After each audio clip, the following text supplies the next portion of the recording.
To'g'rijon, mana shunaqa lokatsiyalardan uy chiqsa mazza qilib aytaman da, obzor qilaman. Tanishdagi aytib o'tirmaysiz 6-chi, 5-chi mikrorayon. Avvallar ro'parasida 5-chi mikrorayon hamma biladi o'zi.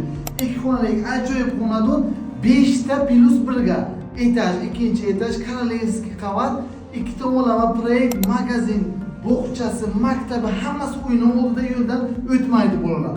Obzorni qilamiz. Zal xonasi, birinchi xonasi bo'lyapti. Nimani ko'ryapsiz? Bitta voy texnika barcha jihozlari qoladi. Kirasiz, yashaysiz. 70 metr kvadrat atrofidamiz. Mana bu glavniy eshigimiz bo'lyapti. Kiraverish eshigi. Mana qo'yda mana bunaqa prexo'ji mebellari ham bor. Chap qo'lda esa ikkinchi xonamiz joylashgan. O'toq xonasi mebellari qoladi to'g'rijon. 5 qavatli g'ishtli domni ikkinchi qavatdan Korolevskiy etajdan ikki tomonlama proyektga nima kerak to'g'rijon. Mana bunisi esa alohida sanuzellari bo'lyapti. Patologiyacha kafilari qilib qo'yilgan. Chap qo'l ikkinchi eshigimiz esa kuxnya oshxonasi bo'lyapti. Bu yoqda ham ukolog barcha jihozlari bitta bo'ylarigacha qoladi. Narxi ham 47500 kabi bor to'g'rijon. Pastda nomerlar qoldiramiz, qo'ng'iroq qiling. Ajoyib xonadon.